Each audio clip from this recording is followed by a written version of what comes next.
il y a la Bezrat Hashem, on est en direct pour un cours qui a comme sujet Tu Bishvat et le Mashiach.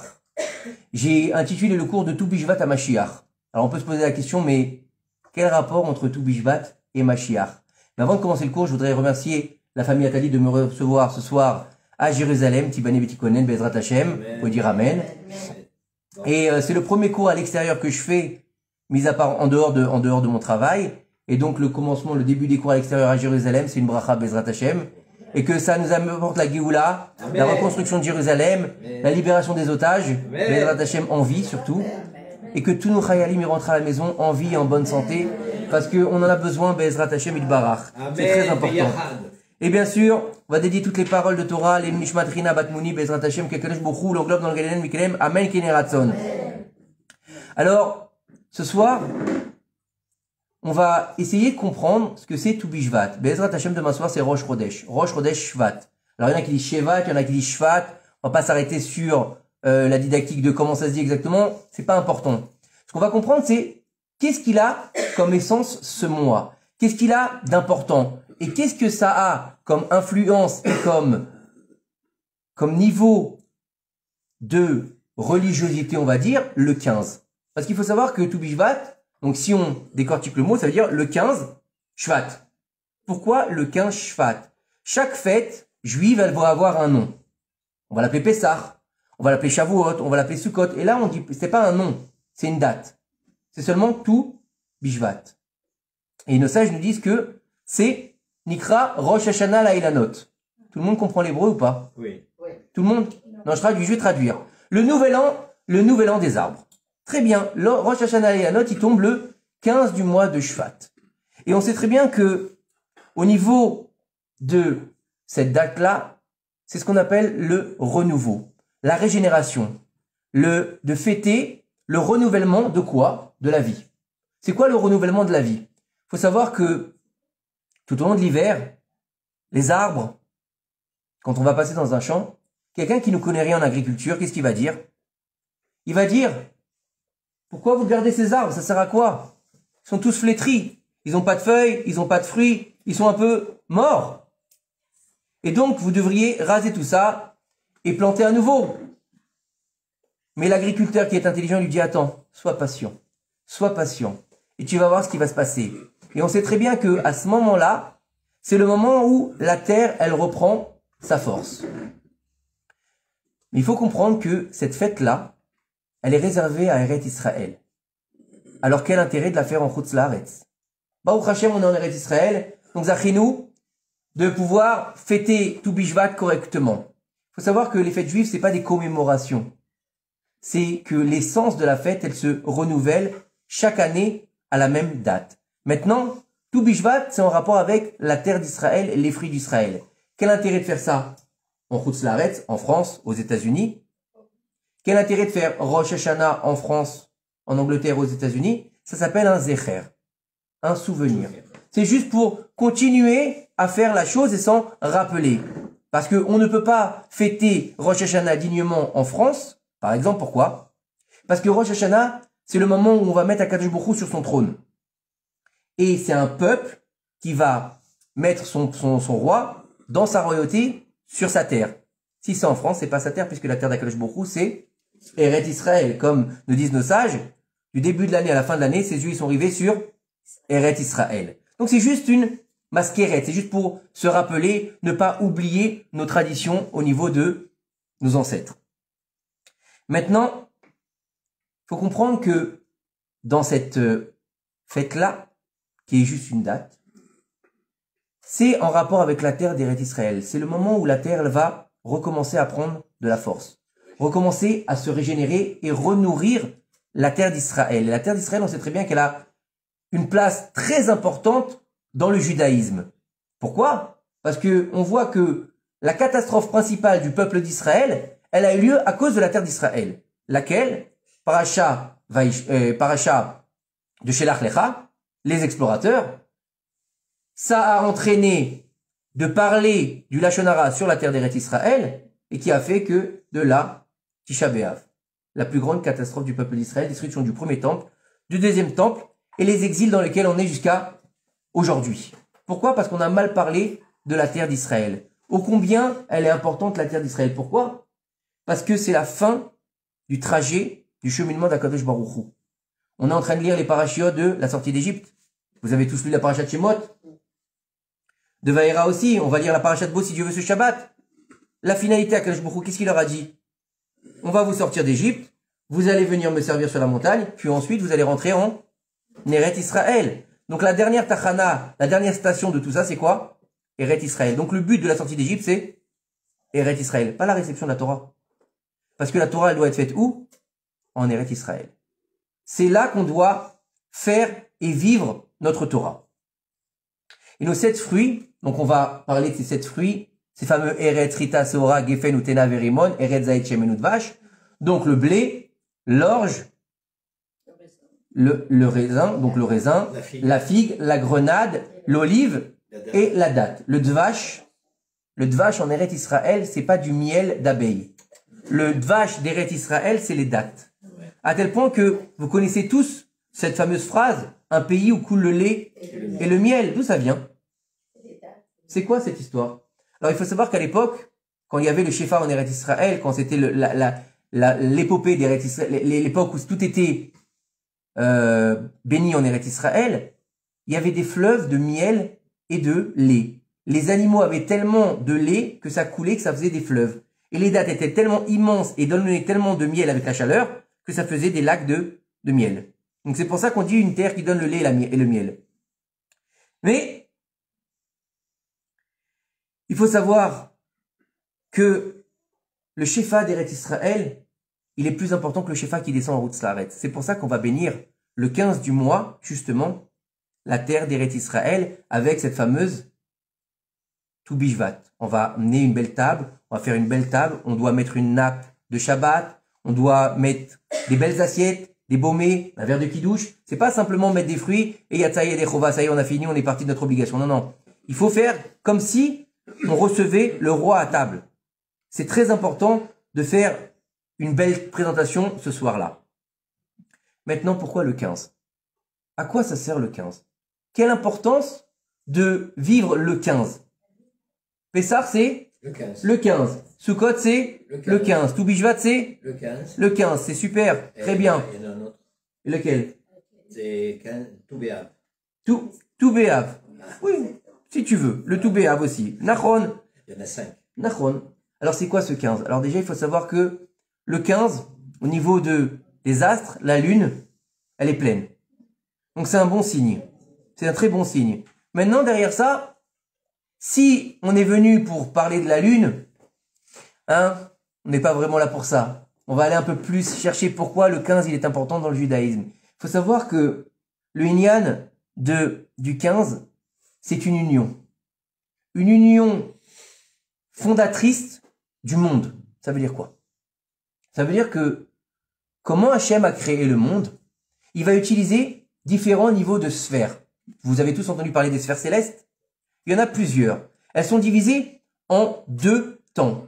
Les sphères maîtresses, donc celles qui sont hors de notre monde, et celles qui sont dans notre monde, qui sont représentées dans notre monde par les 7 bergers. Vous connaissez tous les 7 bergers. Abraham, Yitzhak, Yaakov, Moshe, Aaron, Yosef et David. C'est les 7 invités de la Souka. Ceux-là sont tous en référent avec une sphère céleste. D'accord? Abraham, c'est le Chesed, puis Gvura, jusqu'à arriver à David Améler, qui est la Malchut, la royauté. Très bien. Maintenant, on va voir 3 sphères maîtresses qui sont au-dessus, qu'on appelle le Olam Haba. C'est-à-dire que celles-là, on ne peut pas les atteindre de notre vivant. Et c'est les sphères que Dieu a utilisées pour créer le monde.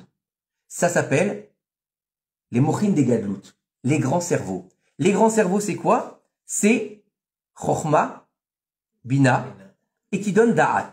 C'est-à-dire, ça s'appelle, en langage un peu vulgaire, papa, maman et le bébé. D'accord? Le Chochma, c'est le papa, la Bina, c'est la maman, et le Da'at, c'est la résultante. Donc, c'est quoi Chochma? Chochma, c'est, on va traduire ça, si vous voulez, par la sagesse divine. Bina, c'est la construction. Et Da'at, c'est le savoir. C'est-à-dire que, on va avoir un papa, on va avoir une maman qui vont pouvoir donner un enfant. C'est quoi le cheminement? C'est-à-dire que l'homme, il va apporter quelque chose. Il est donneur. La femme elle reçoit. Et à partir de là, elle va construire. Vous donnez une graine à une femme, elle en fait un bébé. Donnez une graine à un homme, pas grand-chose. Donnez-lui 3 patates et 2 carottes, elle vous fait une dafina. Hein? Donnez ça à un homme, bon, en général, c'est pas la même. Et le 15, c'est justement ce yichoud. Ce yichoud de quoi? Akadosh Baruch Hu, quand il a créé le monde, il va utiliser un nom qui s'appelle le Yudke Vavke. Yudke Vavke, c'est le tétragramme, c'est le nom qu'on n'a pas le droit de prononcer. D'ailleurs, même dans la prière, je sais pas si vous avez fait attention, c'est un nom qu'on ne prononce jamais. Comment vous dites Yudke Vavke? Ado, plus loin, Naï. C'est pas ça, c'est pas ce qu'il y a écrit. Donc les seuls qui le prononcent normalement dans sa forme pleine, c'est les témoins. Vous connaissez ces témoins qui tapent à la porte et qui disent vous voulez une Bible? Ceux-là, ils le prononcent dans sa forme pleine qui est interdite de prononcer. D'accord? C'est interdit de le prononcer ce nom-là parce que c'est le nom ultime d'Akadosh Baruch Hu. Plus loin, on va descendre ensuite dans les sphères des noms d'Akadosh Baruch Hu, les vertus d'Akadosh Baruch Hu. On va avoir le Shin Dalet Yud, on va avoir le Elohim, on va avoir le Adnout. Ce sont d'autres niveaux. Mais le Yud Kevavke, celui-là, il est imprononçable. Maintenant, il est composé de combien? De 4 lettres. Yud, He, plus loin Vav, et plus loin He. Nos sages nous disent dans le Zohar Akadosh que Akadosh Baruch Hu, il va utiliser pour créer le monde une graine. Une graine. La graine, comme toute chose, c'est ce qui va donner la vie. On parle de Toubishvat, on a besoin d'une graine pour pouvoir faire pousser un arbre. Et cet arbre-là, il s'appelle le Yud. Le Yud, regardez bien, c'est comme un petit point, comme une petite graine. C'est le chiffre 10. C'est le chiffre de la création, c'est le début du nom de Dieu. C'est une lettre qui est élevée, elle est dans les airs. Donc elle va faire descendre le Yud vers le He. Et à ce moment-là, on va avoir en fait ce niveau de divinité qui va descendre pour habiter le monde. Ça s'appelle Yud He. C'est la graine qui rentre pour féconder la terre. Le He, c'est la maman. La maman, c'est celle qui est sur terre. Le papa, il est toujours à l'extérieur.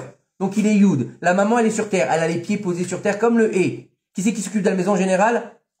La maman. Qui c'est qui sait gérer toutes les choses en général? C'est la maman. Le papa, on va lui dire il faut aller chez le médecin ou il faut aller. Il va oublier. La maman, elle a son agenda, elle a tout ce qu'il faut. Elle a les pieds sur terre. C'est pour ça qu'elle s'appelle la Baït. C'est pour ça que c'est la Bat Israël. Comme la Baït. De la maison. Et en fait, ces deux niveaux-là, c'est le Yud qui rentre dans le He. Mais le He, c'est quoi? Le Yud, c'est 10. Et le He, c'est quoi? C'est 10 aussi. Mais vous allez me dire, non, le He, c'est 5. Le He, c'est 5. Mais le He, en fait, c'est en fait un Dalet et un Vav. Et 6 et 4, ça fait 10. Donc on a 10 et 10. Et on sait qu'il y a marqué dans le Pirkei Avot, Sarah Mahamarim Nivra et Olam. Par les 10 paroles, il a créé le monde. Et on va retrouver ce chiffre 10 très souvent. On va le trouver au moment du Mont Sinaï.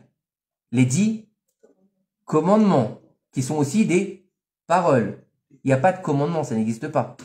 Il y a 10 paroles qu'il a créé le monde, on a 10 plaies. On a 10 paroles au moment du don de la Torah. C'est pas des commandements, c'est pas des sivouilles. C'est Aseret à Diberot. Sauf qu'on va avoir une différence entre Emor et Davar et Diber. C'est pas la même chose. C'est deux niveaux de paroles. On va avoir les 10 plaies. On va avoir un minyan qui peut être constitué que par 10 hommes. Et donc, c'est un lien entre la chorma et la bina. Le yud, c'est la chorma, le he, c'est la bina. Donc, c'est yichud shel mouchin. C'est l'union des cerveaux ultimes qui vont donner naissance au da'at. Et donc, en fait, c'est le fait de pouvoir recevoir le shefa d'Akadosh Baruch Hu des mondes d'en haut. Ouvrir son esprit pour recevoir la bracha. Et c'est ça, en fait, tout Bishvat au niveau de la date et au niveau des autres fêtes. C'est-à-dire qu'à ce moment-là, il y a une union comme l'union qui va se passer dans chaque fête entre Akadosh Baruch Hu et son peuple. À partir du moment où on est sorti d'Égypte, on a été choisi par Akadosh Baruch Hu pour devenir son peuple. Béni Bechori Israël. Vous avez jamais posé la question pourquoi est-ce que Dieu il a besoin de tuer les premiers-nés d'Égypte? Pourquoi il a besoin de faire cette plaie et de finir par cette plaie? Il tue il tue indirectement dans les autres plaies. On va avoir 9 plaies où il tue indirectement. Il va pas s'attaquer à à une personne en particulier. Pourquoi est-ce qu'il tue pas je sais pas moi, les cadets, ou est-ce qu'il tue pas les filles? Pourquoi est-ce qu'il tue justement les premiers-nés à Baruch Hu? Parce que c'est Béni Bechori Israël. Il faut qu'il tue le premier-né du monde, qui s'appelle l'Égypte à cette époque-là, pour faire vivre le premier-né qui s'appelle Israël, le vrai premier-né. Vous comprenez? Pourquoi? Parce que l'Égypte a voulu reprendre la place d'Israël. Comme on le voit encore aujourd'hui. Qui c'est qui veut être le premier-né du monde aujourd'hui? L'islam. L'islam. L'islam, ils veulent prendre la place de Israël. Et qui c'est qui avait avant ça? Les chrétiens. Béni Bechori Israël. Vous étiez les fils de Dieu. Maintenant, le fils de Dieu, c'est nous. Vous avez compris? Et c'est toujours la même histoire. Depuis la nuit des temps. Maintenant, il faut savoir que, qu'est-ce qu'elle recèle, cette fête-là de Tou Bishvat? C'est pas vraiment une fête, c'est un jour ouvrable. C'est pas un Yom Tov. Il n'y a pas besoin d'aller à la synagogue, mis à part qu'on va pas faire les Tachanounim. C'est un jour de joie, d'accord? Mais il n'y a pas de chose particulière, à part le petit seder des 7 fruits d'Israël. Il n'y a rien. Alors en fait, le Maharal de Prague, il nous explique en fait que la fête de Tou Bishvat, elle nous apprend ce que c'est la vie. La vie, c'est justement passer du potentiel au réel. Ça veut dire quoi? Ça veut dire que vous allez prendre une graine. Vous prenez une graine, montrez-la à quelqu'un qui n'y connaît rien, demandez-lui, qu'est-ce que tu vois là-dedans? Il va te dire, je vois une graine. Qu'est-ce que tu peux faire avec? La planter et c'est tout. Qu'est-ce qui va sortir de là? J'en sais rien. Le potentiel qu'on a dans les mains, c'est un champ. Le potentiel qu'on a dans les mains, c'est une récolte complète. Un grain de blé, il peut donner naissance à un champ complet. Un grain de blé peut nourrir une population. À l'époque du déluge, on dit qu'ils plantaient une fois, pendant 40 ans, ils avaient à manger. Donc le potentiel, il est où? Il est dans le champ ou il est dans la graine? Il est dans la graine. Elle a tout son potentiel. Le potentiel de chaque être humain, il est où? Il est en nous. Il est en nous. À tel point que, on te dit, le moment de Tou Bishvat, c'est le moment de la chalévette. C'est quoi la chalévette? Les lagages. C'est le moment où on va couper un peu les branches qui sont un peu de travers et on va attendre. Qu'est-ce qu'on va attendre? On va attendre d'arriver après toutes les pluies qui doivent avoir lieu avant le mois de Shvat. La terre s'est gorgée d'eau et puis à ce moment-là, elle recommence à donner la vie dans les arbres. La sève, elle commence à monter à Tou Bishvat. Elle redonne la vie. C'est quoi la sève? C'est le sang des arbres. Donc elle redonne la vie. C'est Triat Ametim de la terre. Tou Bishvat. Et on te dit que c'est très bien, mais quel rapport avec nous? T'as mangé des fruits, t'es content. T'as fait ton kiff, t'aimes bien les figues, t'aimes bien les dattes, c'est bien. T'as fait ton kiff, Baruch Hashem, t'as fait des bonnes brachot. Mais quel rapport avec toi, en tant qu'être humain? Tu peux manger aussi des cornflakes, tu peux aussi manger des gâteaux. Non. Nos sages nous disent que l'homme est un arbre des champs. Donc si l'homme est un arbre des champs, il est aussi dans le même niveau que les arbres qui poussent dans la terre. Ça veut dire quoi? Ça veut dire que lorsqu'un homme, il est loin, lorsqu'un homme, il est tombé dans les mains du Yetzer Hara, un homme ou une femme, hein, c'est pareil. C'est juste que on va juste expliquer la chose pour dire l'homme, c'est plus simple. On va nous dire quoi? Celui-là, il est foutu. Il est foutu, il est mort, il est loin. Il a fait ci, il a fait ça, il a fait ça, il a fait ça. Donc celui-là, il appartient à qui? Au Yetzer Hara. Mais l'arbre aussi, il est flétri. Et au moment où commence la renaissance, la régénération, qu'est-ce qui se passe? Il va commencer à refleurir. Il va commencer à avoir une autre couleur dans son tronc. Il va avoir des feuilles. Il va avoir des fleurs. Et il va avoir des fruits. C'est pareil pour l'homme. C'est pareil pour l'homme. Vous connaissez tous ce fameux adage. Tant qu'il y a de la lumière, on peut réparer. Donc ça veut dire que il n'y a jamais un moment où on ne peut pas réparer. On ne parle pas maintenant des gens qui ont fait fauter les Bnei Israël, Chas v'Shalom, comme Imarshemo Veziro, d'accord, celui-là on peut même pas citer son nom, qui a été juif, qui est un élève de Torah et qui est devenu l'insigne des chrétiens. On parle pas de celui-là. On parle des gens qui ont fauté. Les pauvres, ils savaient pas, ils ont fait des fautes et ils se sont éloignés. Ceux-là même le plus éloigné pourra revenir. Et c'est ça, Tou Bishvat. C'est de savoir que l'homme, c'est un arbre des champs. Que l'homme, il est en mesure, même quand il est flétri, même quand il a plus de fruits, même quand il est sec, il peut retrouver la vie. La clipa qu'il y a autour de lui, l'écorce d'impureté qu'il y a autour de lui, il peut la casser, comme cette écorce qui tombe après que l'arbre il se gorge de sève. Vous avez vu les arbres au début? Ils ont une couleur bizarre. Puis quand ils commencent à se gorger, la croûte elle tombe et elle laisse apparaître un tronc qui est beaucoup plus beau, beaucoup plus frais. D'accord? Je ne me trompe pas? Vous êtes d'accord? Vous avez le droit de dire, hein? Et donc, les aléas du direct. Ouais. Les aléas du direct, Ça y est. c'est pas grave, Baruch Hashem, ça fait plaisir.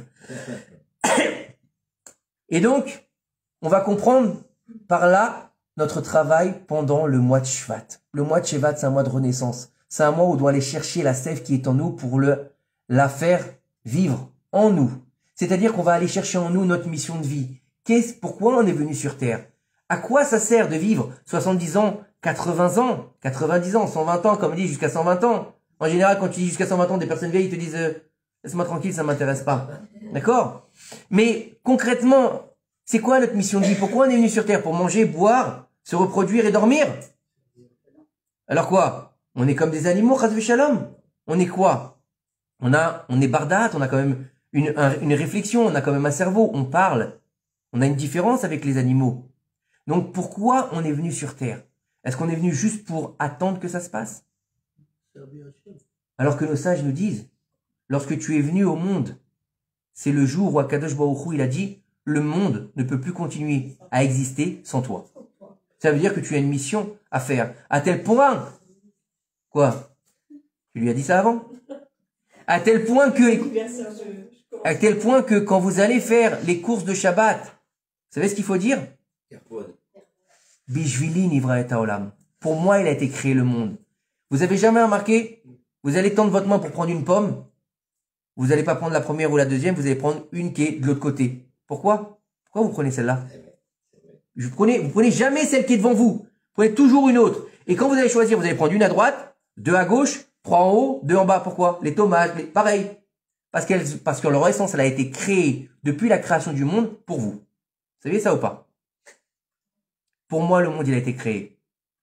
Et si le monde, il a été créé pour moi, je dois être un bon arbre. Et le bon arbre, c'est quoi? Dans le Pirkei Avot, nos sages nous disent que dans la 17e Mishnah du chapitre 3, là-bas, Rabbi Elazar ben Azaria, il va nous dire quelque chose d'assez fantastique. Il va nous dire, celui qui a plus de sagesse que d'actes, à quoi est-ce qu'il ressemble?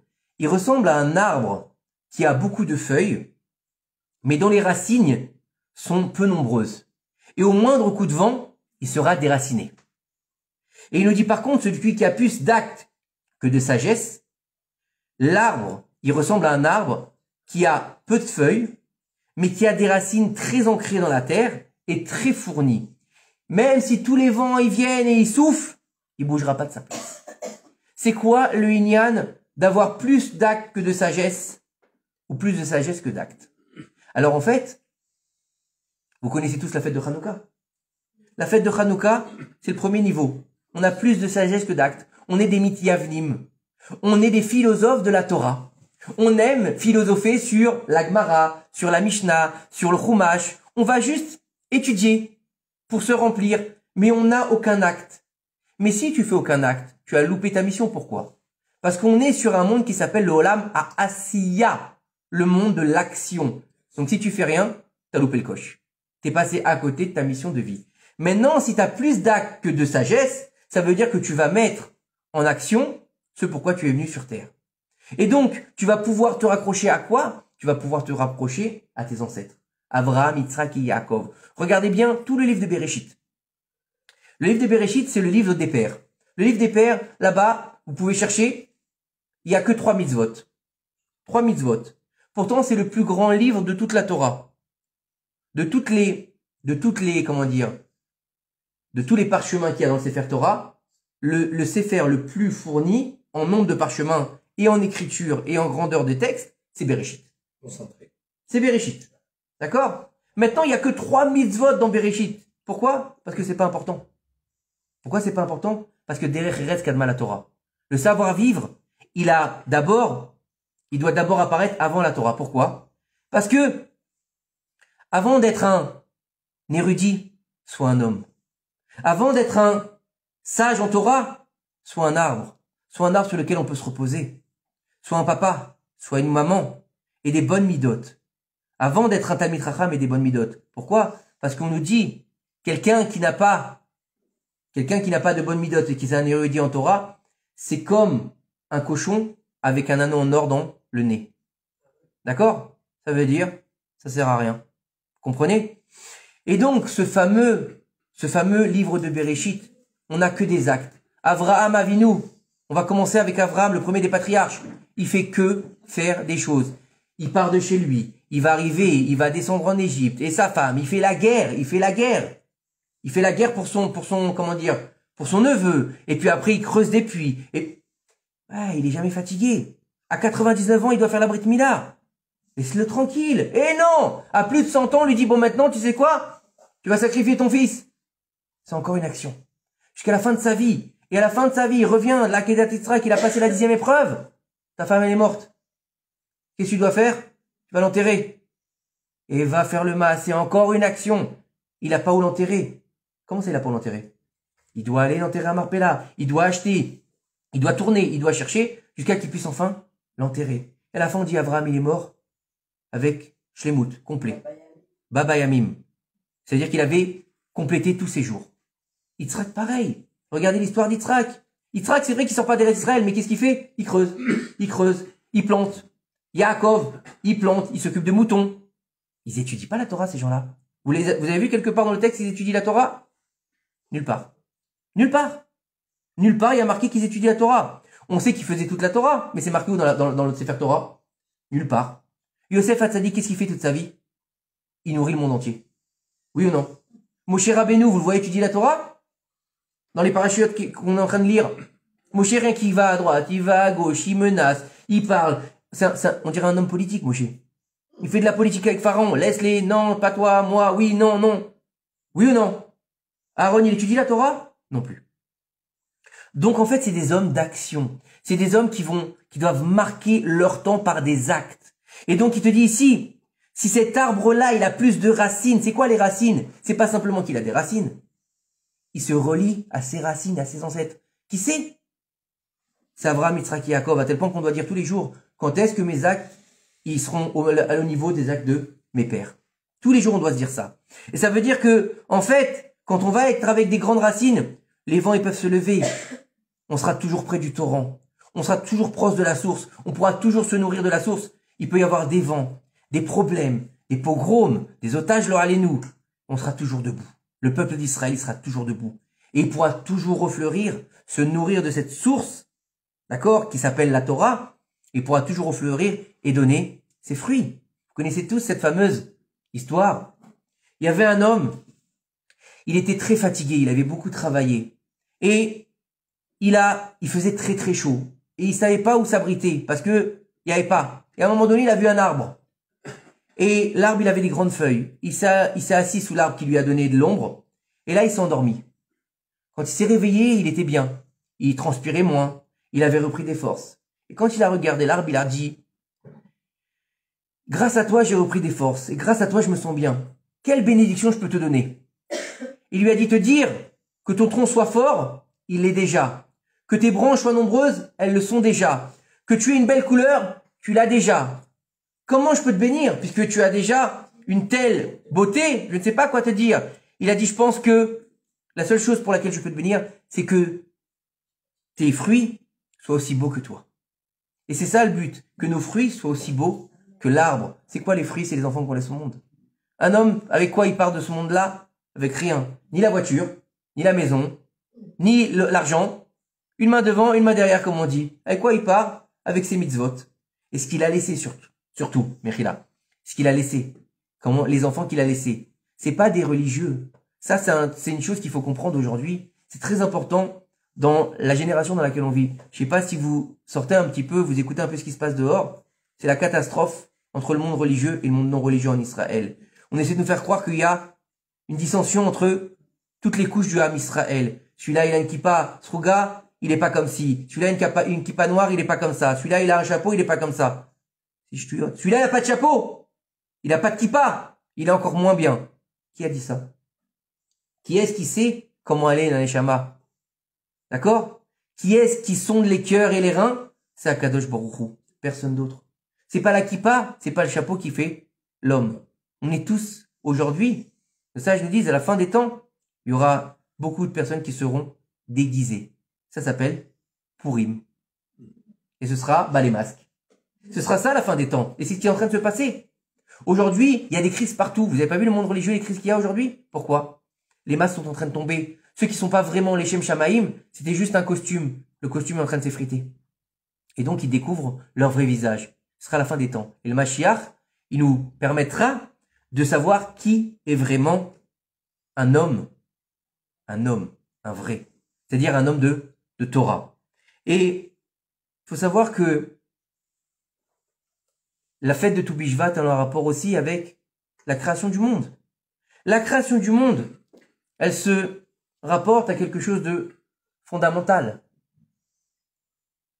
Akadosh Baruch Hu crée le monde. Il va créer un monde où un jour il va faire la lumière, puis il va faire la mer, la terre, il va faire ensuite les animaux, les arbres, etc. Très bien. Puis à la fin, le 6e jour, il va faire là-bas l'homme. C'est pas un homme, c'est Adam. Adam, c'est une création, qui est une créature qui est ni homme ni femme.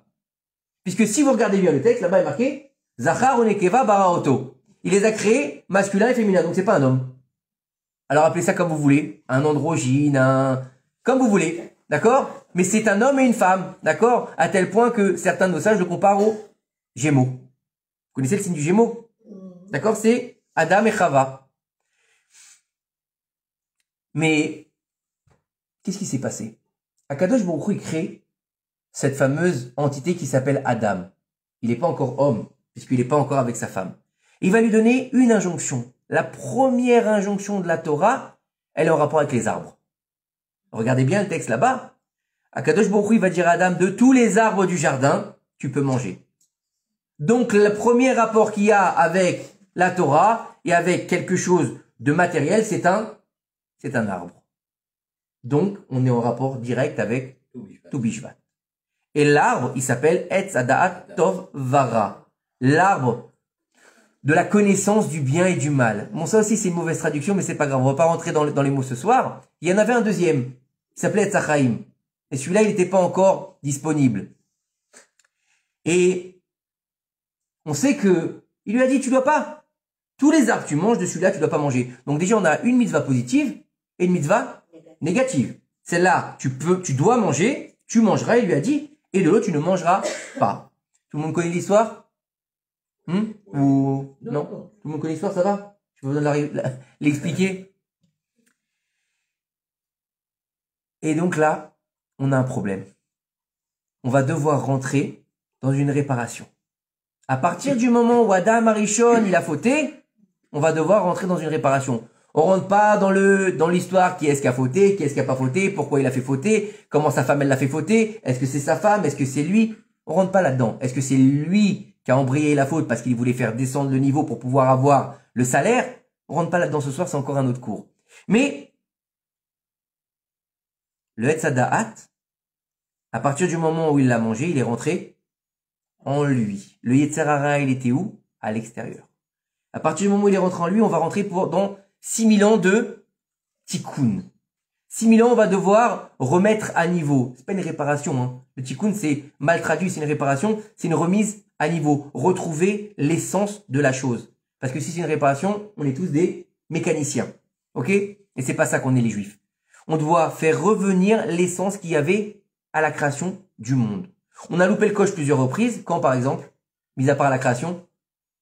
Quand? Oui, non, non, oui. Au don de la Torah. Au moment où Dieu il a donné la Torah. Après, Moshe Rabbeinu, il a été chercher les tables de la loi. 40 jours après. Ils se sont trompés de jour. Et là, le faute du veau d'or. Et là, on a perdu le niveau où on était remonté puisqu'on était revenu avant la faute originelle. C'est pour ça qu'il y a un grand inyan pour les femmes d'allumer les bougies de Shabbat, mais que c'est les hommes qui doivent préparer les bougies. Vous saviez ça ou pas? Pourquoi? Pourquoi est-ce que les hommes doivent le préparer et que c'est les femmes qui doivent l'allumer? La femme doit allumer les bougies parce que la première femme, elle a éteint la lumière du monde. Donc les femmes doivent allumer les bougies du Shabbat, qui est Me'en Olamaba, la réparation donc du monde, avant la faute originelle. Elle rallume la lumière. Mais comme les femmes n'ont pas participé à la faute du veau d'or, et que c'est les hommes qui ont participé, et c'est eux qui ont éteint encore une fois la lumière, donc ils doivent préparer les bougies pour leurs femmes. Par contre, à Hanouka, c'est les femmes qui doivent préparer, et c'est les hommes qui doivent allumer. D'accord? Donc ça, c'est au niveau du tikkun.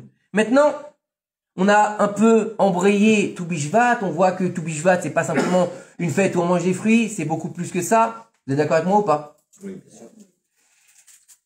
Et aujourd'hui, on a dit qu'on a parlé aussi de Mashiach. Oui. Quel rapport? Qu'est-ce qu'il vient faire le Mashiach là-dedans? Qu'est-ce qu'il vient faire le Mashiach dans le Tzadaat? Qu'est-ce qu'il vient faire dans Tou Bishvat? Qu'est-ce qu'il vient faire dans notre histoire? Tu me dis, hein, à combien de... Quand on arrive au temps que je dépasse pas trop. Alors écoutez bien. Vous savez que pour faire pousser un arbre, il y a deux niveaux. Il va y avoir deux besoins. Le premier besoin, c'est quoi? La graine. La graine. On va devoir avoir une graine qui est bonne, qui est fertile, qui a en elle un potentiel exceptionnel, d'accord? Qui peut ensuite, quand elle va être plantée, donner des fruits, donner des légumes. C'est pas le problème. Mais elle doit donner quelque chose. Elle doit pas être pourrie. Quoique, en Israël, c'est pas le problème. Vous connaissez l'histoire du Moshav Komemiyut? Vous connaissez cette histoire-là? D'accord? C'était il y a quelques années de ça. Quelques années, hein. Et, en fait, le Moshav Komemiyut, il respectait la Shemitah. C'était un des seuls Moshav, merci beaucoup. C'est un des seuls Moshav qui respectait la Shemitah. Ils n'avaient pas trouvé de graines pour planter après la Shemitah. Ils voulaient pas prendre des graines qui avaient été utilisées pendant la Shemitah. Ils avaient trouvé des graines qui étaient complètement pourries, qui étaient dans un état lamentable. Ils les ont quand même achetées. Ils les ont plantées et ils ont eu plus de récoltes que toutes les récoltes d'Eretz Israël. C'est une histoire vraie, hein. Ça s'est passé, je crois qu'il y a même pas une centaine d'années. Comme quoi, la Shemitah est importante. Alors, il faut donc une bonne graine. Donc ça, c'est la base. Il faut une bonne graine. Comme pour faire un enfant, il faut un bon papa, une bonne maman, qui se comporte correctement et qui vont donner naissance à un fils ou une fille, puisqu'ils vont lui donner ce que eux, ils ont. Ça s'appelle, en hébreu, plutôt en français, l'ADN. L'ADN, souvent les rabbis disent que c'est les mêmes lettres que Adnout. En ADN, Adnout. Oui ou non? Et donc, ça va, tout va bien? Vous avez l'air un peu calme. J'ai pas l'habitude, moi ça parle tout le temps normalement dans mes shiurim. Pour ça je suis... Alors je sais pas si c'est bon public ou je vous ennuie, c'est pour ça. Moi en général il me faut une tête comme ça. Hier soir ils m'ont fait les oreilles comme ça. Mais ça va, je les aime beaucoup. Et donc, il faut bien sûr la graine, mais il faut aussi l'ashka. C'est-à-dire que l'agriculteur, il va devoir arroser. Il va devoir tourner la terre. Il va devoir retourner la terre. Il va devoir mettre de l'engrais. Il va devoir s'occuper de cette graine. Il va devoir lui donner de l'amour. Il va devoir lui parler. Vous savez, quand on parle aux plantes, tu l'insultes ta plante, elle est toute flétrie. Tu lui dis les brachot, elle est magnifique. Vous avez déjà essayé? Oui. Vous avez déjà essayé? C'est incroyable. Ça marche. Hein, de folie même. Tous les 2 jours, moi je leur parle à mes plantes. J'adore ça, les plantes. Maintenant, mais il faut un élément qui est primordial, qui s'appelle l'eau. S'il n'y a pas d'eau, tu pourras t'occuper de ta plante autant que tu veux. Tu pourras mettre la meilleure terre, le meilleur engrais. S'il n'y a pas d'eau, il n'y aura rien.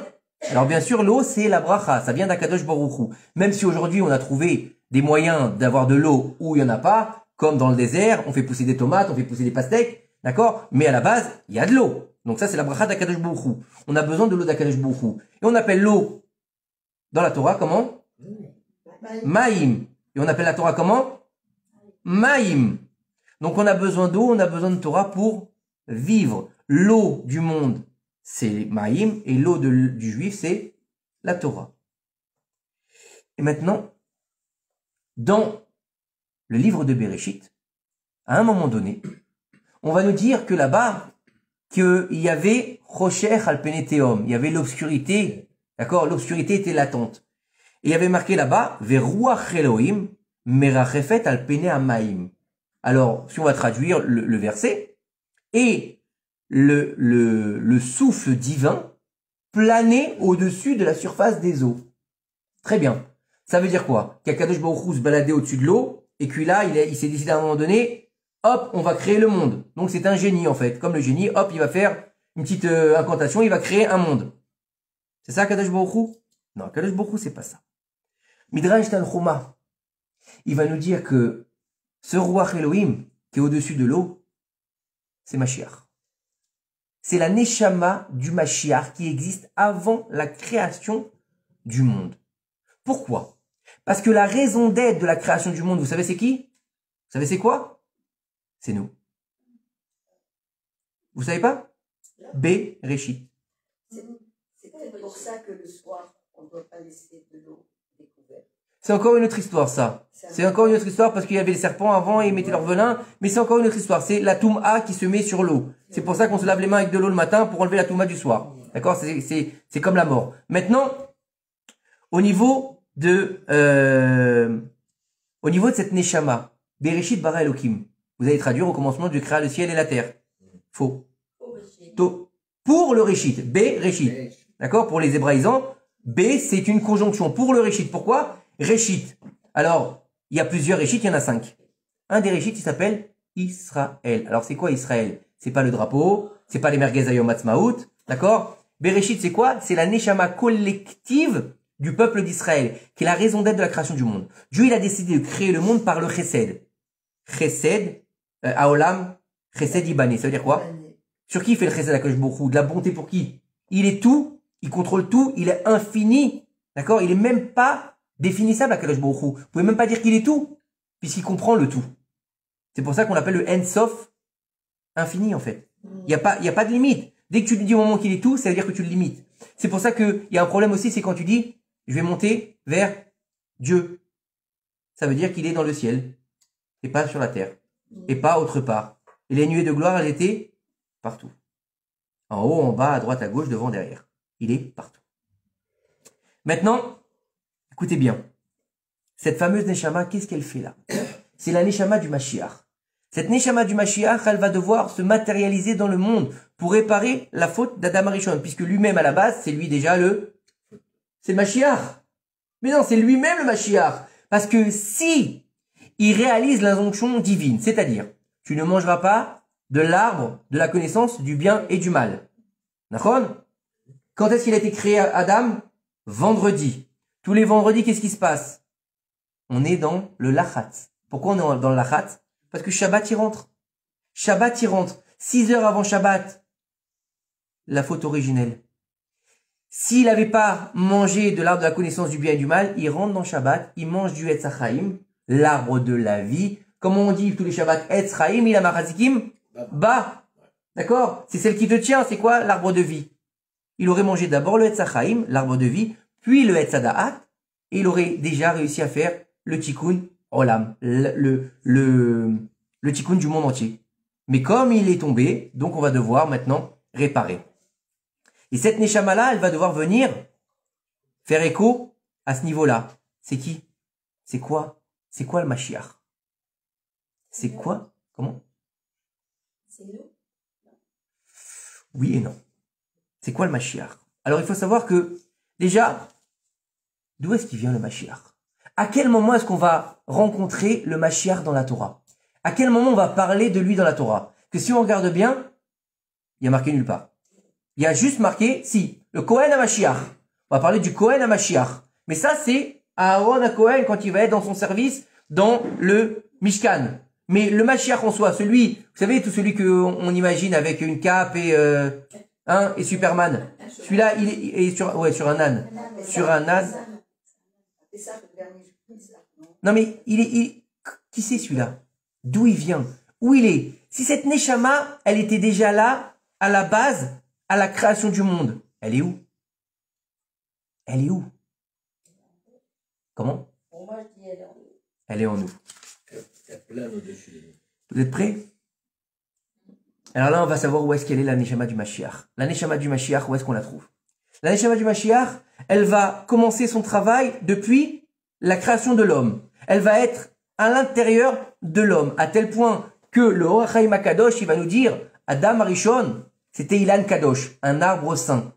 Regardez encore le rapport avec Tou Bishvat. Adam Arishon est un arbre saint qui avait en lui toutes les graines de toutes les Neshamot du peuple d'Israël.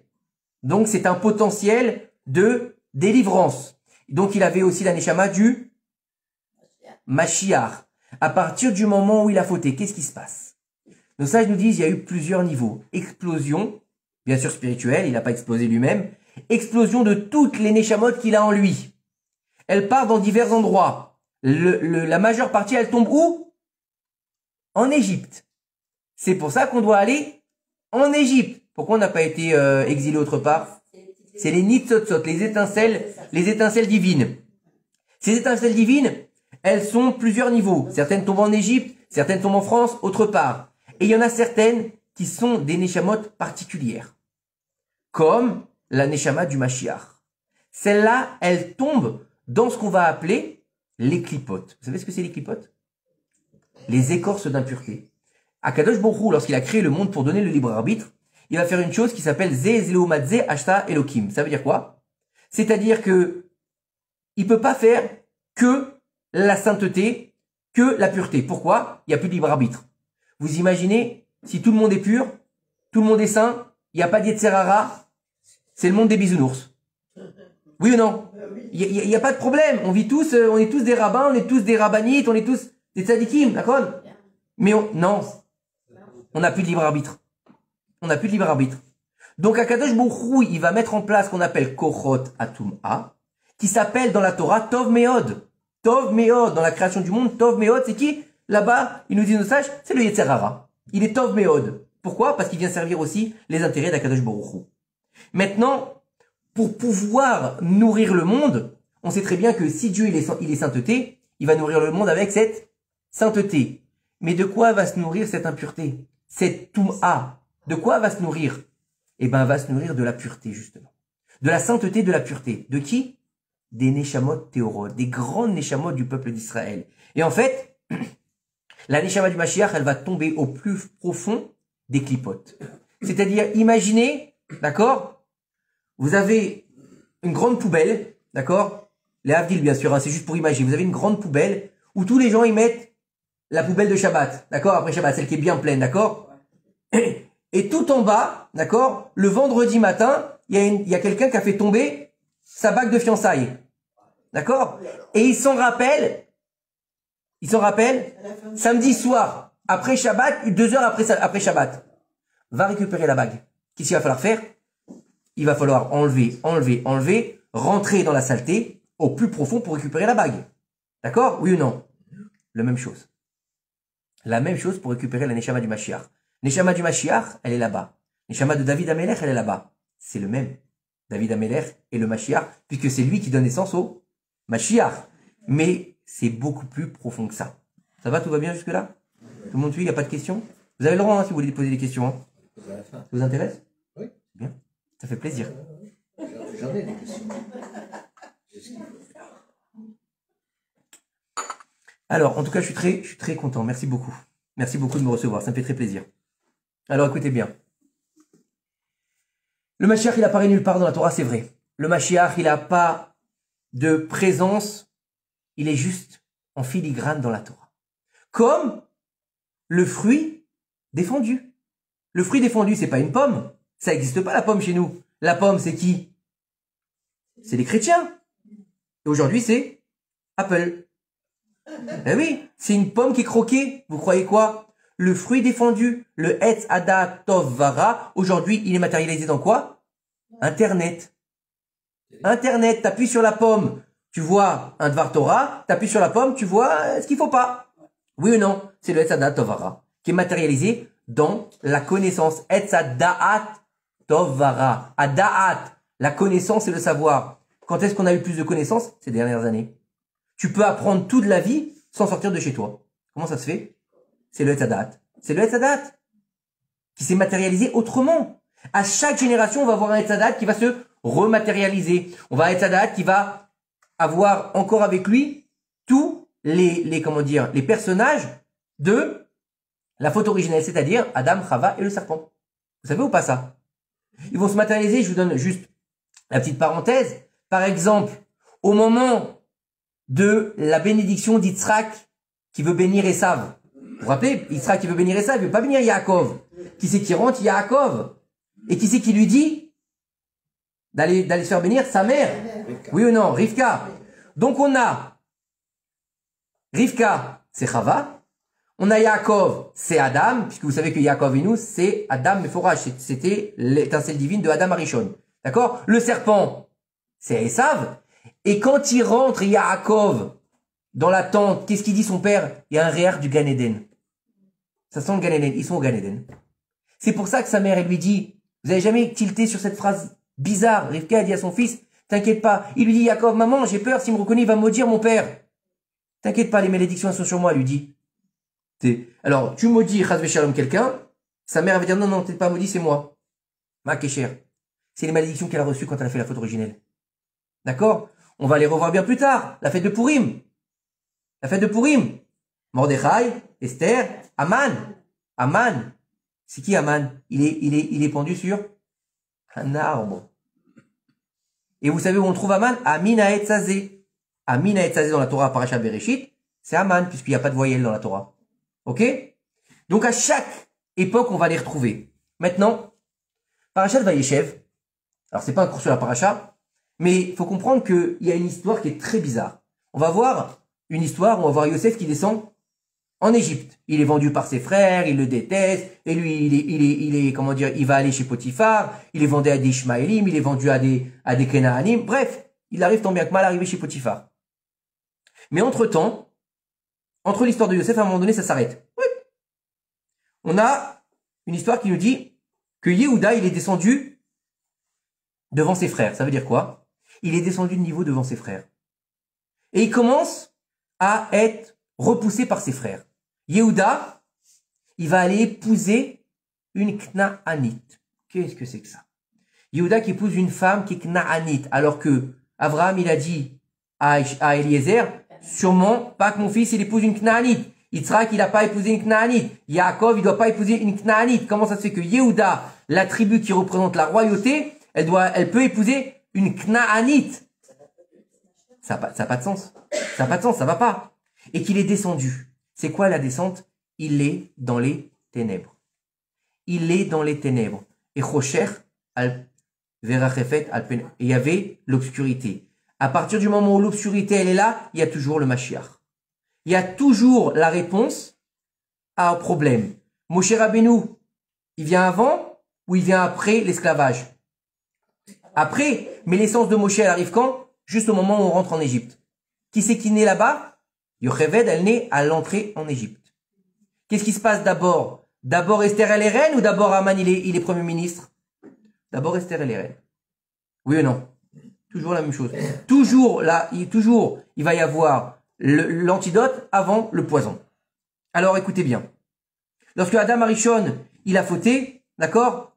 Toutes ces étincelles, elles vont partir. L'étincelle de Mashiach, cette étincelle divine de Mashiach va se retrouver au plus profond des écorces d'impureté. Maintenant, il faut la faire sortir. Comment on va la faire sortir? C'est pas possible. On sait très bien qu'il y a marqué dans la Torah, Ele toldot shamayim va'aretz be'i be'aram. C'est voici comment dire, la descendance du ciel et de la terre pour leur postérité. Ça veut dire quoi? Et là-bas, Rachid nous dit, ni pas be'i be'aram, ni be'avraham. C'est-à-dire que le monde, il a été créé pour Avraham. C'est lui qui doit commencer la réparation du monde. Maintenant, Avraham, pour vous, c'est un saint ou c'est pas un saint? C'est un saint ou c'est pas un saint, Avraham? C'est un saint. C'est un saint. C'est un Kodesh Kodashim, Avraham Avinu. D'accord? Donc, il a une neshama très haute, une neshama très basse. Très haute. Il porte en lui le potentiel du Mashiach ou pas? Il porte en lui le potentiel du Mashiach. Donc, les clipotes ne veulent pas le laisser sortir. Donc, il faut trouver un moyen de le faire sortir. Donc, Akadosh Baruch Hu, il donne des pots de vin aux écorces d'impureté. Pourquoi elles peuvent pas laisser sortir? Parce qu'elles se nourrissent de cette sainteté. Ça veut dire, vous connaissez les sangsues? Comment elles vivent les sangsues? Ou les parasites, sont accrochés à quelque chose ou quelqu'un, et puis ils vont se nourrir de leur vitalité, comme les pervers narcissiques. Vous avez remarqué ça? Hein? Ils enlèvent toute la vitalité de la personne qu'ils ont choisie, et la personne est morte, et eux, ils sont tout bien. C'est ça un parasite. Donc, les clipotes, elles veulent pas laisser sortir la lumière de Mashiach. Elles veulent pas laisser sortir cette neshama collective. Qu'est-ce qu'elles font? Elles vont tout faire pour l'empêcher. Alors, Akadosh Baruch Hu, il va être obligé de faire des stratégies pour pouvoir comment dire, leur soutirer cette fameuse neshama. Il va leur donner des pots de vin. Il dit, regarde, Avraham Avinu, il doit sortir. Il doit venir au monde, c'est pas négociable. Mais, toi, t'as peur qu'il devienne un tzaddik. Regarde, on va le mettre dans une famille, Léorina. D'accord? Son père, il est idolâtre.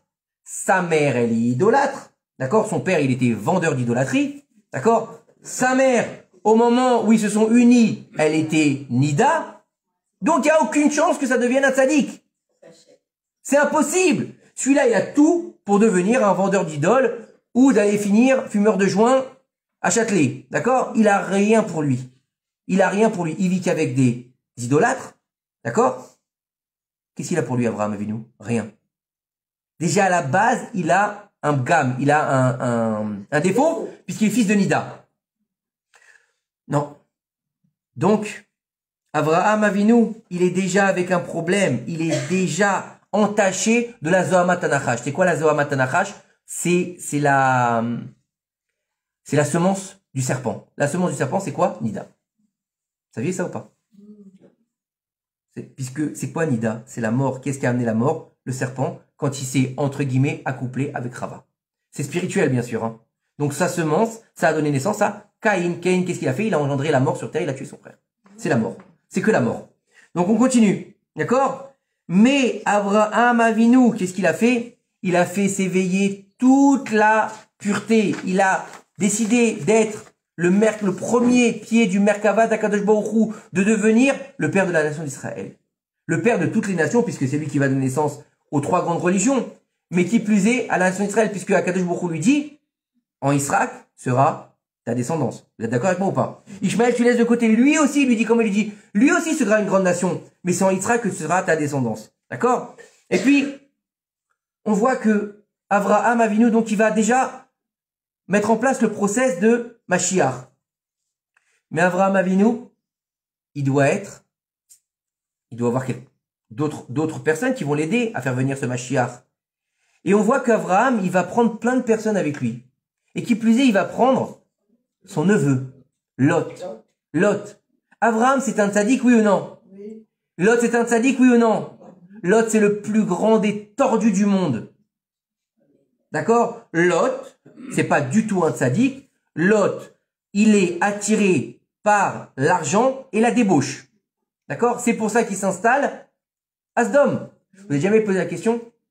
Il quitte Avraham, il s'installe à Sdom. Si tu es un tzaddik, tu t'installes pas très loin ou tu t'installes autre part. Mais tu t'installes pas dans l'endroit le plus sale d'Eretz Israël. Oui ou non? Imaginez, quelqu'un, il a grandi dans la maison de Rav Ovadia Zichron Livracha. D'accord? Un jour, ils se prennent le bec pour X raison. D'accord? Il lui dit, c'est quoi, je vais m'installer à Ibiza. Dans une boîte de nuit. Qu'est-ce qui t'arrive? Vous trouvez ça normal? Non, c'est ce qu'il a fait Lot. Lot, c'était un pourri vicieux, pervers, tout ce que vous voulez. Mais Avraham, il a vu que en lui, il y a la lumière de Mashiach. Donc il faut aller la récupérer. Vous vous rendez compte, Avraham, il entend que Lot, il a été pris par les rois, il va faire la guerre. Il va faire la guerre. Pourquoi tu fais la guerre? Laisse-le tranquille, de toute façon c'est un pourri. Laisse-le mourir là-bas. Non, s'il meurt, il n'y a pas de Mashiach. La Klippa, elle est encore une fois contente. Pourquoi? Il est dans un type qui est sale. Un type qui est sale. Et maintenant, on va lui amener encore un maasé qui est encore plus sale. Sdom, il est détruit. Sdom, il est détruit. Amorah, il est détruit. D'accord? Toute la région est détruite. Et là, les filles de Lot, elles vont dire quelque chose d'invraisemblable.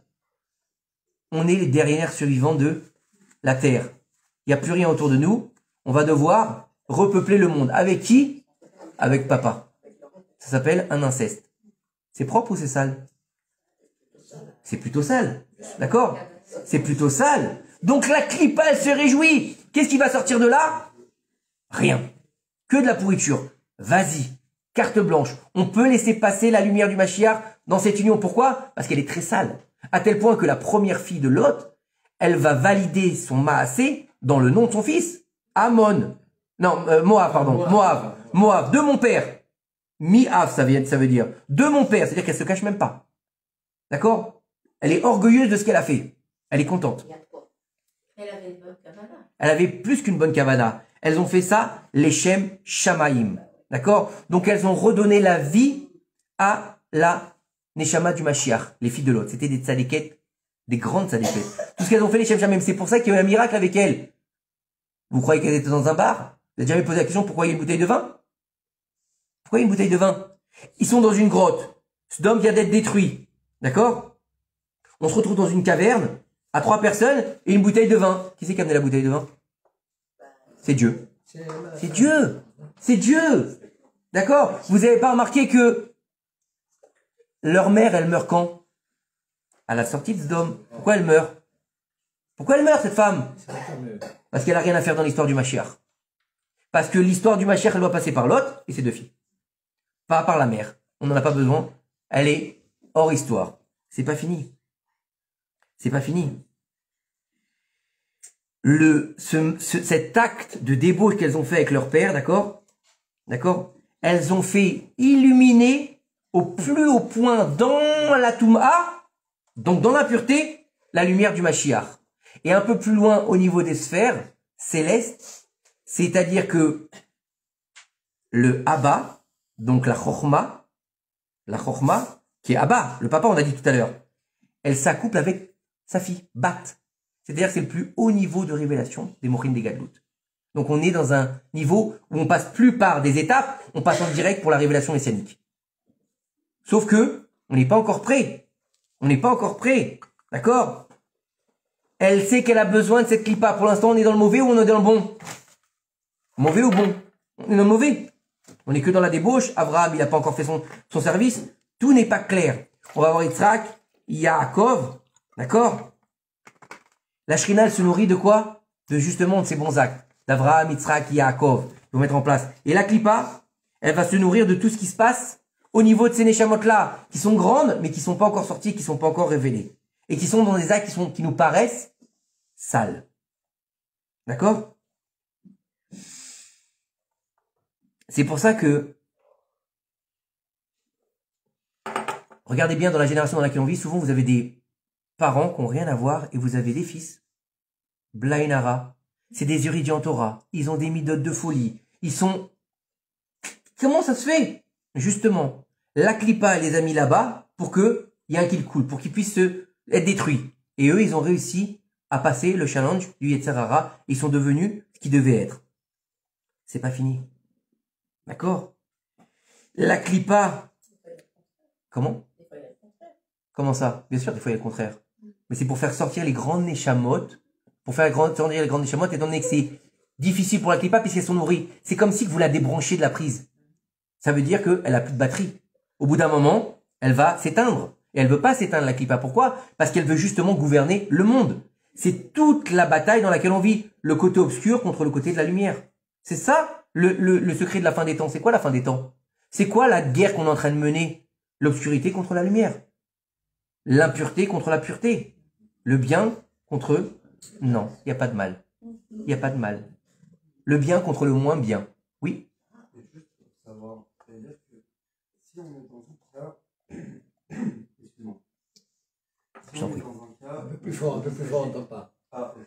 Si on est dans un cas où, en fait, la personne se trouve dans une famille qui n'a pas la Torah, qui n'a rien, il n'a pas la Torah non plus, mais par contre, il a toutes les méthodes, il prend les bonnes décisions dans sa vie, il ne suit pas le Yetzer Hara, mais sans se rapprocher de la Kadosh Baruch Hu par la Torah. Odou Lachem Kitov, que Dieu le bénisse. Ok, mais ce que je veux dire, c'est que, est-ce qu'il est considéré comme cette Neshama qui est sortie des ténèbres pour aller... C'est possible. C'est possible. Moi, je pourrais pas te dire qui est une bonne Neshama, qui est pas une bonne Neshama, d'accord? Je connais mes limites quand même, d'accord? Ça, je sais pas. Mais en tout cas, il faut que tu saches une chose, c'est que on est tous en potentiel une grande Neshama, très forte Neshama, à tel point que Rav Mordechai Eliyahu, vous avez entendu parler du Rav Mordechai Eliyahu? D'accord? Rav Mordechai Eliyahu, ça a été le Rishon LeZion en Eretz Israël, c'était une sommité en Torah, c'était Kodesh Kodashim, Vous savez ce qu'il disait? Il disait, j'ai rien fait de spécial. Tout le monde est en mesure de devenir Rav Mordechai Eliyahu. Tout le monde est en mesure de devenir Moshe Rabbeinu. C'est pour ça qu'il s'appelle Moshe Rabbeinu. T'as jamais fait attention? Quand tu vas voir un Rav, tu l'appelles comment? Rav. Rav et son prénom après. Ou tu l'appelles tout simplement Rav. Mais Moshe, tu l'appelles comment? Moshe, non, jamais. Tu l'appelles Moshe et après tu l'appelles Rabbeinu. C'est d'abord un homme, après c'est un Rav. Donc tout le monde peut être Moshe. En potentiel, bien sûr. Ok, on continue. Maintenant, la Klippa, elle sait qu'il y a un process divin qui doit se mettre en place. Et elle fait partie de ce process divin puisque Zéléo Mazza Elohim, donc elle joue un rôle. Donc elle va toujours devoir retenir cette Neshama de qui? Cette Neshama du Mashiach, cette lumière de Mashiach qui doit se dévoiler. Qu'est-ce qu'elle va faire? Elle va faire que Yehuda, il va épouser une Knaanite. Mais le Mashiach, il peut pas sortir d'une Knaanite. Pourquoi? Parce que lorsque Noach, il a maudit son fils Ram, qu'est-ce qu'il a dit? Arur Kenaan, que soit maudit Kenaan. C'est qui Kenaan? C'est la terre. C'est la terre, mais c'est aussi son petit-fils. Donc ils sont maudits. C'est pour ça qu'Eliezer, il a pas pu donner sa fille à Abraham. Eliezer, il avait une fille qui était une grande sadéquette. Et quand il lui a dit, Abraham, va chercher une fille, il lui a dit, mais ma fille, elle est top. Il lui a dit, quoi? Oui, elle est top, ta fille, mais on ne mélange pas le béni et le maudit. Va, Haran, me chercher une fille. D'accord? Donc on peut pas faire sortir le Mashiach de quelque chose de maudit, oui ou non? Et donc ils savent, les clipotes, que ça peut pas, donc qu'est-ce qu'ils vont faire? Ils vont faire que Yehuda, il épouse une Knaanite. Il descend de son niveau, donc il est dans l'obscurité. Donc il est mal. Donc il est dans la dikaon. Quand tu es dans les dikaon, tu es aux mains du mal. Vous avez compris? Donc tu es aux mains du Yetzer Hara. Il va épouser cette femme. Il va avoir 3 enfants. Le premier, il s'appelle Er. Le deuxième, il s'appelle Onan. Et le troisième, il s'appelle Sheila. D'accord? Il va leur donner une fille, d'accord? Qui va s'appeler Tamar. D'accord? Et regardez bien, il va en donner 2. Pas le troisième. Pourquoi il en donne 2? Parce qu'en fait, Tamar, elle est exceptionnelle. C'est la descendante de Shem, le fils de Noach. D'accord? Et elle a le roi HaKodesh. Elle sait qu'elle doit faire partie des matriarches. Au même niveau que Sarah, Rivka, Rachel et Léa, sauf sans être la matriarche nommée. Vous avez compris? Elle fera écho à Zulecha, la femme de Potiphar, qui va vouloir s'unir à Yosef pour pouvoir elle aussi donner naissance au Mashiach. Le Mashiach ben Yosef. D'accord? Mais ça, c'est encore une autre histoire. On est dans un autre registre. Alors écoutez bien. Er, il doit donner naissance au Mashiach. Et il va y avoir un travail énorme sur Er pour qu'il ne fasse pas justement venir le Mashiach. Akadosh Baruch Hu, ce qu'il déteste le plus, c'est quoi? La perte de semence en vain. Er, il est marié avec une femme exceptionnellement belle. Et il sait que si elle tombe enceinte, elle va devenir hamchou un petit peu, d'accord? Pas totalement moche, mais bon, elle va grossir, d'accord, elle va gonfler. C'est pas terrible. Pourtant, c'est une femme enceinte, c'est magnifique. Mais lui, il est un peu... Quoi? Non, c'est pas pour elle que je dis ça, hein. Même si elle l'est. Que Dieu te bénisse, que tu accouches comme une tarnégolette levana, Bezrat Hashem, Bitou, Besmano. D'accord? Et le bébé en bonne santé, Bezrat Hashem. Mais moi, j'ai toujours trouvé ça magnifique, une femme enceinte. C'est merveilleux de pouvoir donner la vie. Pour nous, franchement, je trouve que franchement, c'est pas sympa parce qu'on aurait pu essayer. On n'aurait pas supporté, je pense. Mais bon, ça, c'est encore un autre niveau. D'accord? Donc, il va lui donner R. R, il fait un problème. Elle sait qu'elle doit avoir des jumeaux. Elle sait qu'elle doit avoir des jumeaux. Pourquoi elle doit avoir des jumeaux? Vous avez déjà posé la question pourquoi Tamar doit avoir des jumeaux? Parce elle va devoir réparer les tomim. Les tomim, c'est ceux qui devaient être des jumeaux, mais qui n'ont pas été jumeaux.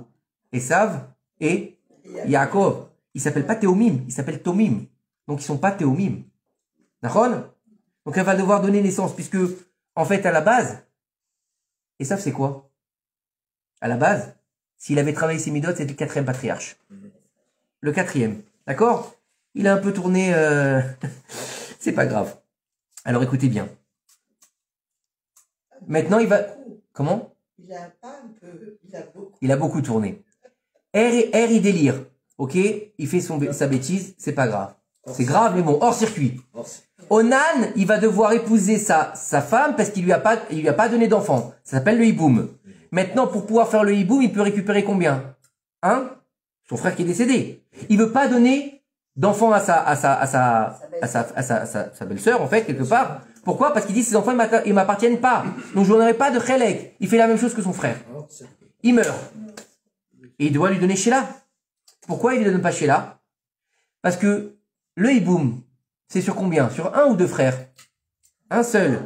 Un seul. Pas deux. Mais on doit faire le tikkun de un ou de deux? De deux. Sheila, il peut pas. Donc, la lumière de Mashiach qui était dans Er, qui veut passer par Onan, elle revient à qui? À celui qui est le roi d'Israël, qui s'appelle Yehuda. Elle revient chez Yehuda, puis Yehuda, il dit à sa bru, allez, va chez ta mère. Rentre chez toi, et attends que Sheila grandisse. Puis tout d'un coup, une histoire de malade. Une histoire encore sale. Une histoire de prostitution cette fois. D'accord? Yehuda, qui est censé être le roi, il va aller voir une prostituée. Et nos sages nous disent qu'il avait même pas le choix. Hein, il a été poussé par un malard pour s'unir avec elle. Puis, 3 mois après, on va lui dire que ta belle-fille, elle est tombée enceinte. On sait pas qui c'est le père. D'accord? La mère on connaît, le père on sait pas qui c'est. Donc elle s'est prostituée. La prostitution, dans la Torah, c'est pas une dame qui... d'accord? C'est pas ça. C'est le fait d'avoir eu des rapports comme ça. Et elle veut lui donner les signes qu'il lui a donnés. Et là, le Mashiach, il dit, non, pas le Mashiach. Le Yetzer Hara, il dit, c'est pas possible. En elle, aujourd'hui, elle a des jumeaux. Péretz et Zerach, qui sont les ancêtres du Mashiach. Si elle est mise au monde, le Mashiach, il va venir au monde. Donc, il faut qu'elle soit brûlée.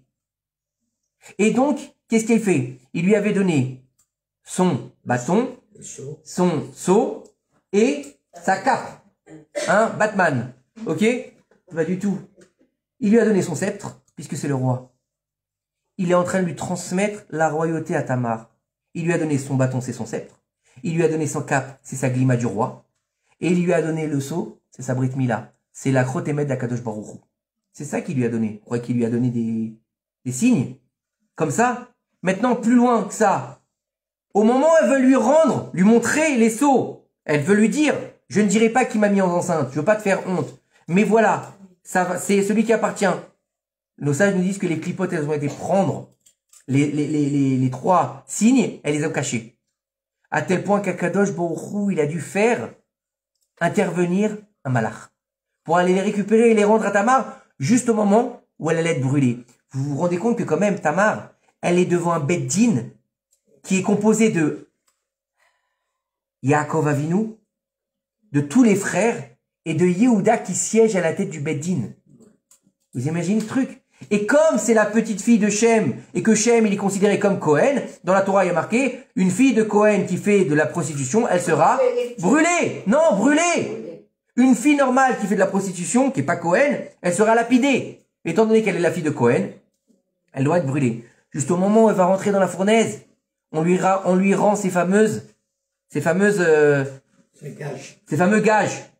Et là, elle lui dit pas, c'est à toi. Elle lui dit, Akerna, reconnais les signes. Accepte d'être le Mashiach. Reconnais les signes. Comme toi, t'as dit à ton père, reconnais la tunique, reconnais les signes. Maintenant, on va dévoiler ensemble le Mashiach. Regardez bien ce qu'elle lui dit. Tzadka mimeni. C'est pas la raison. C'est Tzedek, c'est la justice. C'est maintenant, on est dans le process de la droiture. Israël, Yachar, El, et Torah avec Hachem. On est dans l'élévation. On est dans le niveau où on va pousser pour dévoiler le Mashiach. Mais on va continuer. On va continuer. On va tomber en Égypte. On va dévoiler le Mashiach, mais qui n'est pas complet. La sortie d'Égypte. Puisqu'elle est déjà biaisée, la sortie d'Égypte. Vous avez jamais fait attention? Le Mashiach, il doit être de quelle tribu? De Yehuda. La tribu de Yehuda. Moshe Rabbeinu est de quelle tribu? Lévi. Il peut être le Mashiach? Non. Mais son âme, c'est la Neshama du Mashiach. Donc déjà, la sortie d'Égypte, elle est tralouide, elle est de travers. D'accord? C'est pour ça que Moshe rentre pas vous avez pas rendu compte. Il rentre pas en Eretz Israël. Il fait pas sortir les Bnei Israël comme il faut. On a le veau d'or au milieu. Et comment vous appelez tout ça? Yetziat Mitzrayim. Donc traduisez Yetziat Mitzrayim. La sortie d'Égypte. Qui est-ce qui sort? Qui est-ce qui sort? Non, c'est pas vrai. Vous vous trompez. Yetziat mi Mitzrayim. On sort d'Égypte. Yetziat mi Mitzrayim. Mais, c'est de quelque chose. Mais Yetziat Mitzrayim, c'est pas la même chose. Voilà, on est revenu. Yetziat Mitzrayim, c'est l'Égypte, elle est pas sortie de son écorce. C'est l'Égypte qui est pas sortie. On a déjà loupé le Inyan de la sortie d'Égypte. Pourquoi? Parce que les nations du monde ne sont pas sorties. Si les nations du monde ne sortent pas, on peut pas voir la Géoula. Parce que, il y a marqué, Naase Adam Betzalmenu Kilmoti, nous faisons l'homme à notre image. Faisons l'humanité à notre image. Et qui c'est le phare des nations? C'est Israël. Donc on doit faire sortir les nations de leur Égypte. Et on l'a loupé. Donc on peut pas sortir. On juste sort de Mitzrayim. C'est encore un autre sujet, on va pas rentrer là-dedans. On en est où? On est terminé, maître Capello? On va essayer de se dépêcher. On va continuer l'histoire, et à un moment donné, on est obligé de mettre la royauté d'Israël en place, en Eretz Israël. On est en Eretz Israël. On a fait un bond de quelques centaines d'années. D'accord? On a quitté Abraham, Yitzhak et Yaakov, on a quitté l'Égypte, on est en Eretz Israël. On va avoir une histoire de fou. Un homme qui est un juge en Eretz Israël, qui est blindé aux as, d'accord? Qui a 2 fils magnifiques, qui a une femme exceptionnelle. Il y a la famine en Eretz Israël, il décide de partir. Et il donne à ses enfants des goyotes, des princesses de Moab. Pourquoi il leur donne des princesses de Moab? C'est les filles de Lot. Il faut que le Mashiach se dévoile par les filles de Lot. Donc, ça y est, revenu. D'accord? Ils finissent de Moab, ils reviennent en Israël, Naomi et Ruth. Naomi et Ruth reviennent en Eretz Israël. D'accord? La lumière de Mashiach, elle est dans Ruth. Après, je vous libère. Be'ezrat Hashem. Alors, et elle est cachée, cette lumière de Mashiach, dans Ruth. Ruth, elle revient en Eretz Israël. Elle revient sur sa terre pour dévoiler le Mashiach. Et si vous regardez la Megillat Ruth, un truc de malade. Un truc de malade. Sa belle-mère, qu'est-ce qu'elle lui dit? Qu'est-ce qu'elle lui dit, sa belle-mère? Non! Après qu'elle lui ait dit, va-t'en, elle vient avec elle. Alors écoutez bien. Qu'est-ce qu'elle lui dit, sa belle-mère, Naomi? Ils sont revenus en Eretz Israël. Ils sont ensemble. D'accord? Elle sait que le champ, il appartient à Boaz et que lui, il peut lui faire le hiboum, par rapport au fait que son fils, il est mort. Et elle aura une descendance comme ça. Ça veut dire un truc de fou. D'accord? Naomi, elle est tzadika. Ruth, elle est tzadika. Elle lui dit quoi? Va coucher avec Boaz. Mais attends, dis-moi, il est où le mariage? Ils sont les roupas, la kiddushim, rien. Non. Elle lui dit, non. Elle lui dit, Va t'allonger. écoutez bien ce qui a écrit. Il est marqué, tu vas dans sa tente et tu couches avec. C'est marqué comme ça. D'accord? C'est honteux. Pourquoi elle lui dit ça? Parce qu'il faut que ça passe par la clipa. Donc il faut que la clipa, elle accepte. Mais là, Boaz, il se retient. Et après, il va épouser Ruth correctement. Mais regardez bien, dans toutes ces histoires, pour pouvoir passer la clipa, on est obligé de passer, c'est pas fini encore, hein, mais juste encore quelques secondes, on est obligé de passer par des choses sales, mais pour interdites. Mais en fait, regardez bien, c'est qu'une seule fois. Une seule fois. Pourquoi? Parce qu'on peut pas jouer avec la clipa plusieurs fois. Parce qu'après, elle s'habitue. Comment on le sait? D'accord? Les filles de Lot, elles sont tombées enceintes? Une fois. Quand est-ce qu'il est mort, Boaz? Le lendemain de la nuit de noces. Le lendemain de la nuit de noces. Il est mort. C'était fini, il avait mis enceinte. Une seule fois. Mais non, c'est pas fini. Pour finir, on est obligé de, si on parle de Mashiach, on doit parler de qui? David Ameler. David Ameler. Sa neshama, elle est au plus profond de la clipa, tout au fond du trou. D'accord? Recouvert d'excréments. Comme ça, ils disent nos sages. Faut aller la chercher. Son père, c'est un tzaddik qui est Sodolam, Ishaï, à tel point que c'est lui, son âme était voir Adam Arishon et lui a dit, tu m'as piqué la vie, à cause de toi, la mort, elle est venue, je veux une compensation. Moi, je suis un tzaddik, j'ai jamais fauté, donc je dois pas mourir. Je meurs que par la faute du Nachash, donc par ta faute. Donne-moi une compensation, 70 ans de vie. David Ameler. David Ameler, sa neshama, elle est bloquée en bas, mais il est, comment dire, il est persuadé, ce Ishaï, qu'il y a un problème avec les Moabites. Il sait pas que c'est que pour les hommes et pas pour les femmes. Il se pose un problème, il va mettre sa femme de côté, il va épouser une Isha Kénaanite, puisqu'il dit, si moi je suis pas clair, faut que j'épouse une servante Kénaanite. Il se remet encore dans la servante Kénaanite. Et la servante, elle est gentille, elle aime sa maîtresse. Et sa maîtresse, Nitzevet, non, c'est pas Nitzevet. Si. Oui, elle s'appelait Nitzevet, la femme de Ishaï, il me semble. Non, elle s'appelait pas Nitzevet? Si. Nitevet, c'est la femme de Ishaï ou c'est la mère de David. Oui, c'est la mère. Oui, c'est la même. Donc c'est ça. Elle était tzadika et elle veut reprendre son mari, elle sait qu'il n'y a pas de problème.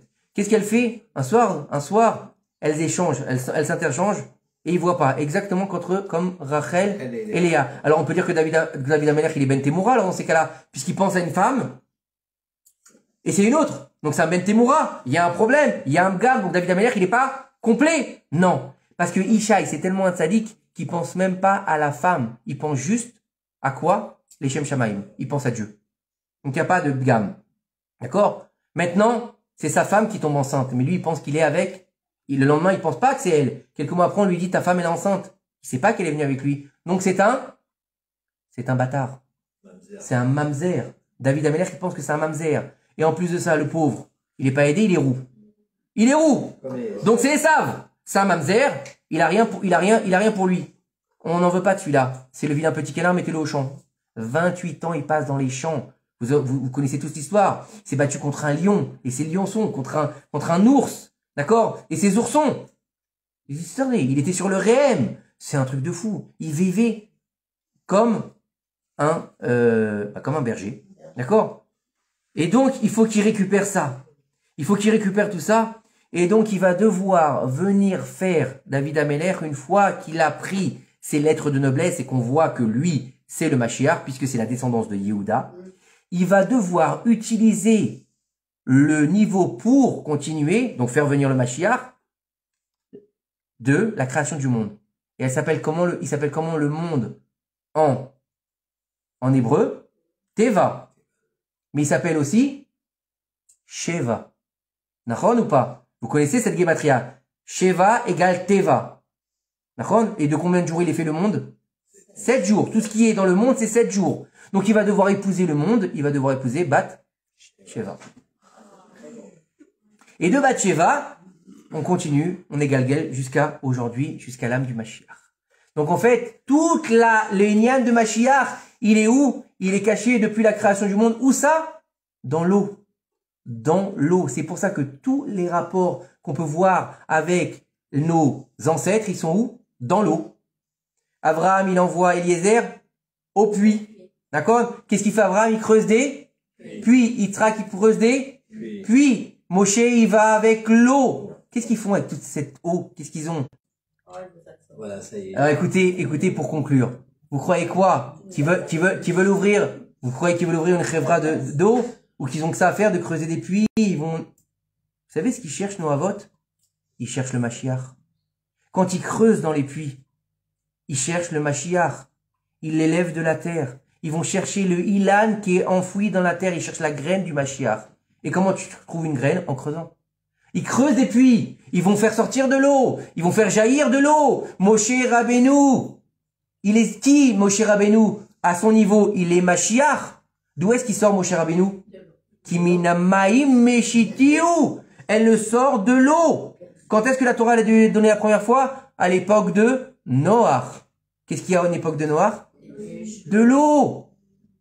Donc le Mashiach, il est caché dans les sources. À tel point qu'on nous dit que lorsque le Baal Shem Tov Akadosh, il a été, un jour de Rosh Hashanah, il a fait une aliyat neshama, il est monté dans le palais du Mashiach, et lui a dit, quand est-ce que tu vas te dévoiler? Et le Mashiach, il lui a dit, attends, juste une chose. Le Baal Shem Tov, il dit au Mashiach, il lui dit, ne me dis pas un truc approximatif, genre demain, si vous méritez, ou quand tous les enfants, ils feront Shema Israël. D'accord, ça m'intéresse pas. Il lui a dit, donne-moi un moment, vraiment. Il lui a dit, lorsque tes sources jailliront, Shema Futsu, Mayanot. C'est quoi Mayanot? Tes sources. Encore de la flotte. Donc ça veut dire quoi? El Maïm, la Torah. Baruch Adonai Elolam, Amen ve Amen.